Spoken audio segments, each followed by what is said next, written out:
अस्सलामुअलैकुम, my name is doctor Mustafa और welcome back to my YouTube channel. तो मैं अभी करंटली ग्रेजुएट हुआ हूँ और बिल्कुल अभी भी कल परसों की बात है, ठीक है, रिजल्ट है हमारा।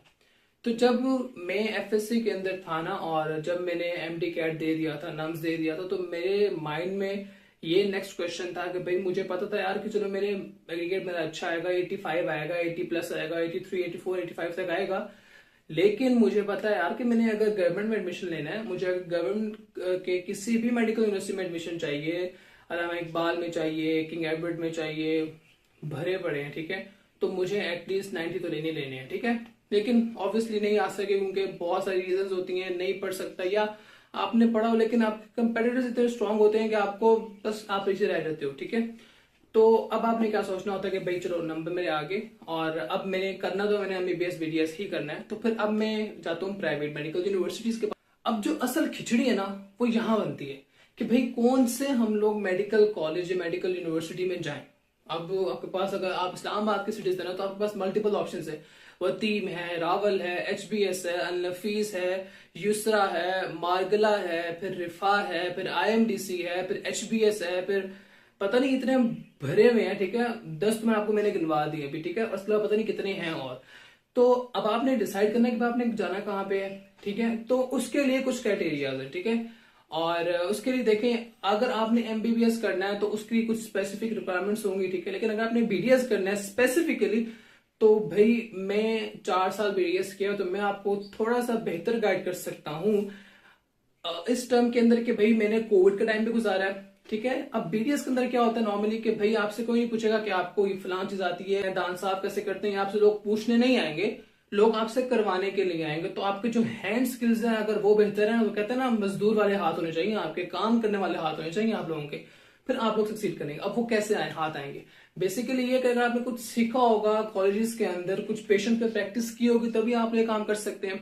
तो एक यूनिवर्सिटी के अंदर, डेंटल यूनिवर्सिटी के अंदर, अच्छी के अंदर क्या होना चाहिए, अच्छा इंफ्रास्ट्रक्चर होना चाहिए, गाड़ी शाड़ियां, मतलब कि पार्किंग की जगह हो, घास वगैरह लगा हुआ हो, बैठ के आराम से सर्दी के अंदर बैठ के बंदा वहां बैठ के पढ़े, ये वो सब कुछ चीजें।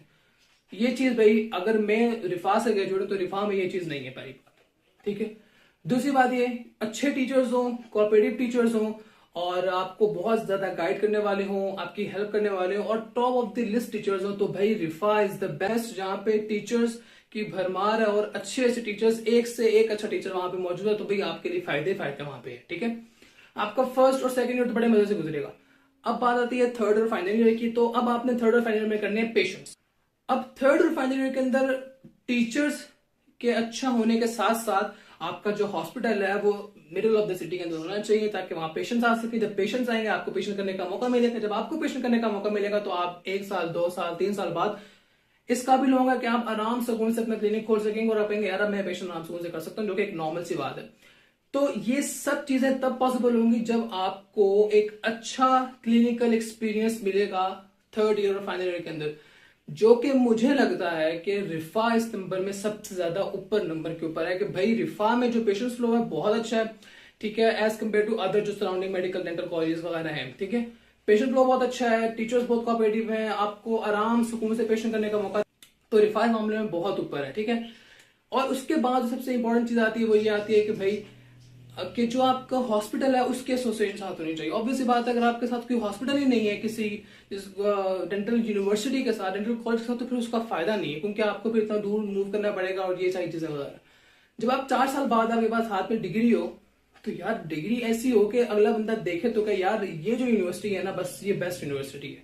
तो ये सारी चीजें तभी मुमकिन है जब बेसिकली आप जो है ना ये डिसाइड कर लें कि आपने कौन सी यूनिवर्सिटी के अंदर जाना है। तो मेरे मुताबिक मैंने 4 साल रिफा के अंदर गुजारे हैं, और रिफा के अंदर अगर आपने पढ़ना है और अगर आप चाहते हैं कि 4 साल बाद अगर आपकी कोई वर्थ हो, तो भाई रिफा इज द बेस्ट, ठीक है। क्यों? उसकी वजह ये है कि अगर आप अभी कोई और मेडिकल यूनिवर्सिटी ज्वाइन करेंगे उसमें शोभा मेरे बहुत है, ठीक है। मुझे बाकियों का पता नहीं है, मुझे रिफा का पता, तो मैंने आपको उसकी पॉजिटिव साइड बता दी। हाँ थोड़ी रिस्ट्रिक्शंस हैं, ड्रेस कोड, ये सब कुछ चीजें वगैरह होंगी, लेकिन 4 साल बाद आप किसी जगह पे खड़े होंगे, ठीक है। तो thank you so much for watching, और अगर वीडियो अच्छी लगी हो तो आपको पता क्या करना है, और इस तरह की फ्री टिप्स जो है आप लोगों को देता रहूंगा। तो अपना ख्याल रखिएगा। अल्लाह हाफिज।